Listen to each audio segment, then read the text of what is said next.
This is the story of Arun Verma, a 32-year-old graphic designer, calm by nature, hardworking and studious. Arun lived with his parents Savitri and Arvind in Lucknow. He never believed in any superstitions.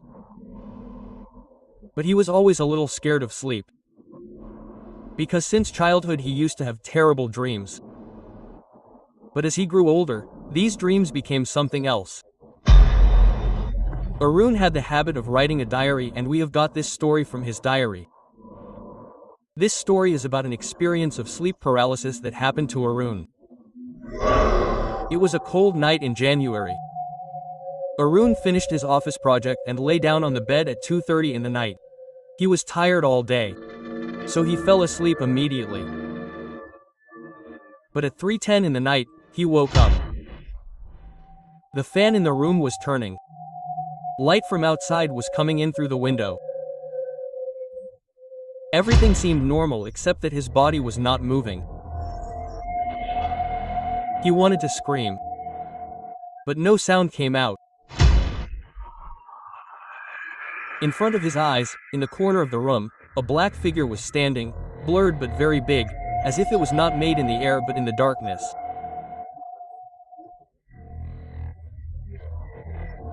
He kept trying for a long time, and after a few minutes he woke up and the room was dark. He turned on the lights and looked around. But there was no one there. He thought it was a bad dream. He thought maybe it happened because of my tiredness, and he went back to sleep. The next morning he Googled about it and came to know about sleep paralysis. He read some stories about it and heaved a sigh of relief that this is a common thing. To calm his fear, he talked to a psychiatrist known to his friend. Then the doctor explained him about sleep paralysis. See, sleep paralysis is a condition in which a person is awake but is unable to move or speak. It usually happens during the transition between sleep and wakefulness. Either when you are sleeping or waking up. This happens because the body remains in a state of REM, rapid eye movement sleep, where the muscles are normally relaxed, while our brain remains awake. Some of my patients who experience sleep paralysis talk about hallucinations, such as seeing someone's presence in the room or feeling pressure on the chest. This can be due to stress, irregular sleeping pattern, or some other sleep disorder. Coming home in the evening, Arun mentioned the night's experience to his mother Savitri. Savitri remembered one thing from Arun's childhood. When he was just 10 years old, he had told that every night a shadow of a woman stares at him. Sometimes near his bed and sometimes behind the cupboard. Savitri had then done an exorcism and everything was fine. But perhaps that shadow never went away. It just hid and now returned.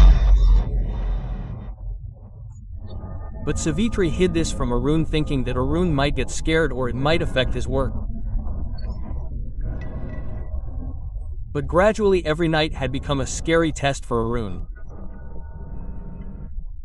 He started feeling that whenever he sleeps, his soul is pulled into another world. In every state of sleep paralysis, he would see his room the same way. The fan would be turning. The door would be half open. The light from outside would be coming in through the window. But his body would be completely frozen. He would try to move, to scream. But it was as if someone had strangled him. Once he saw that his parents were standing in the room. They were watching him sleep. But nobody could see his agony. He could see everything. But he could not do anything. As if he was seeing a bad dream with his eyes open, and to save himself, he just kept watching. Every time he felt that if he did not wake up now, he might not be able to wake up forever. Arun did not get sleep paralysis every night but at an interval of a few days. But every time it was even more frightening, sometimes for 3 days, sometimes for a week. But whenever it happened, its effect was much deeper and more terrifying than the previous experience. He wrote in his diary that now she does not just stand far away. Now she comes near me and looks at me. That shadow near my breath had now started taking a form. A woman who had no eyes. But the face looked strangely familiar. As if it was related to a previous life. But the scariest thing was that Arun started having the same experience not only in his room but also in different places. If he slept at a relative's house, he would feel that the same shadow was now present in that new room as well. Once he went to a hill station on a company trip, and at night he felt that he was again trapped in the same old room from which he was trying to get out. But there was only darkness outside every window. Every time he felt that this place had not changed. It was just his illusion and the shadow. It would come everywhere at the same time as if it had entered inside him. One day he dreamt that he was lying on the side of a deserted railway track and a woman was slowly moving towards him. There were bloodlines on her face and she was mumbling. "Where will you run, leaving me alone again?" Then Arun woke up and it seemed to Arun as if Neha had returned. Arun was now afraid to sleep every night because he did not know in which place he would wake up and what new horror he would see about Aaron's life today. Aaron's life may have looked simple from the outside, but there were many hidden layers inside it. He grew up in a middle-class family in Lucknow. His father Arvind was a government employee and mother Savitri was a housewife. There was strictness in the house. But there was no less love either. Arun was of a serious nature since childhood. He liked books more than sports. He had a best friend Rohit who was with him since childhood. But after school, Rohit's entire family moved to another city and Arun also became lonely. Arun was often made fun of in school. Because of all these things, Arun could not sleep properly at night and sometimes woke up in the middle of the night out of fear. Savitri had once heard him mumbling and crying in his sleep. But then he was not taken to any doctor. He was just made to wear an amulet which was lying in his cupboard till now. He breathed freely for the first time in college. There he met Neha. Neha's nature was completely opposite. She was talkative and a little stubborn too. But perhaps this was the reason that both of them were drawn towards each other, and for the first time they felt that life is not limited to work and books. Neha had filled him with colors that he had never felt. But gradually, due to the pressure of Aaron's career and Neha's emotional nature, the distance between them started increasing. Gradually Arun stopped meeting Neha. He would only talk on the phone. The last time they met was on a friend's birthday. Then Neha asked Arun, "Arun, you will never leave me, right?" Arun laughed and avoided the question by not giving any answer. Gradually, after a few days, Arun stopped talking to Neha. Without giving any reason, he went out of her life. Neha tried to meet him, but Arun would always avoid meeting her on some pretext or the other.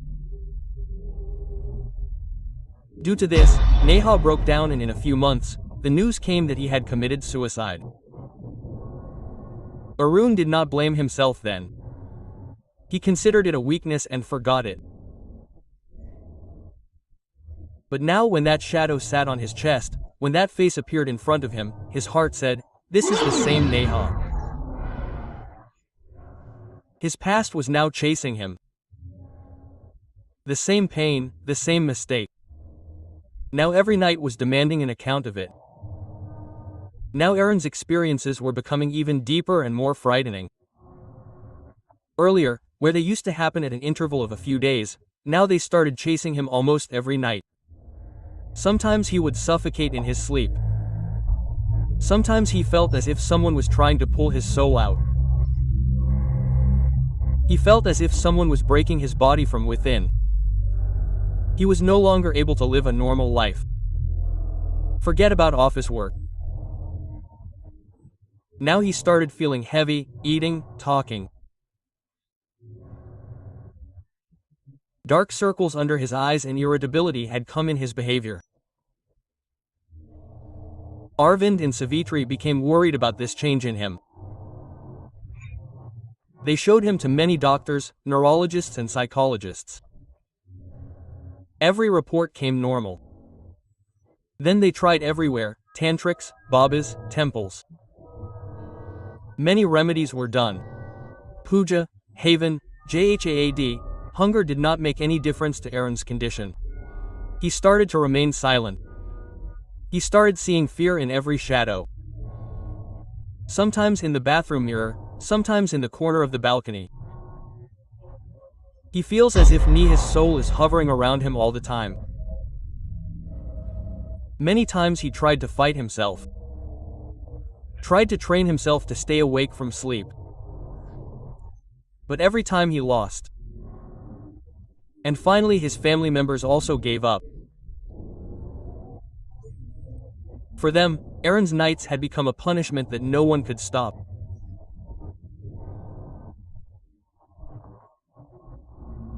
Aaron's condition had deteriorated so much that after trying everything, his family members had started praying that somehow he gets relief from this fear and pain.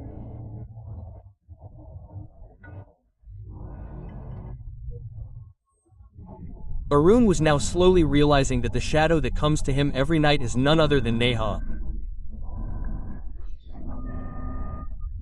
Every time she came as a shadow, he remembered his college days. Those places, those words, those incomplete emotions. But this secret was only within Arun. No one else understood his pain, his truth. Slowly, his mental balance also started deteriorating. He started living in his own world. He would mumble, talk to the walls, get scared of the mirror and get scared seeing every shadow. Sometimes he would suddenly wake up screaming at night and say, "I told you to leave me. I apologized, right?" The family members were not able to understand anything now. Arun was no longer the same person he was a few months ago. His face had turned pale. His body looked weak and his eyes looked lost. As if he was waiting for someone to come and take him with him. Arun now stopped getting up from the bed and eating and drinking. But his body kept getting tired thinking about it. During the same time, some of Aaron's old college friends and office colleagues who came to know about his condition came to meet him. When they saw Aaron's condition and the helplessness of his parents, their hearts also sank. 3 days later, one night Arun suddenly switched off all the lights of the room and locked himself in the room. At night, a strange strong smell started spreading. As if something was burning. When looked inside from the window, Arun was lying on the bed. But his body was bent to one side. As if someone had grabbed him and jerked him. In the morning, when Arvind broke the door of the room and came inside, Arun was found dead. His face had turned black. His eyes were open. And there was the last line of the diary lying nearby. I know, now this was not a disease, this was withdrawal. Aaron's story tells us that sometimes the things that we consider dreams, illusions or mental weakness are actually the shadows of our deeds.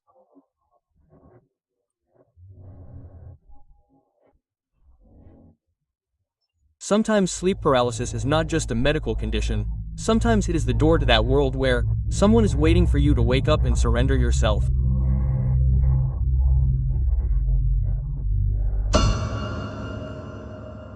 If you like this story, then subscribe to us.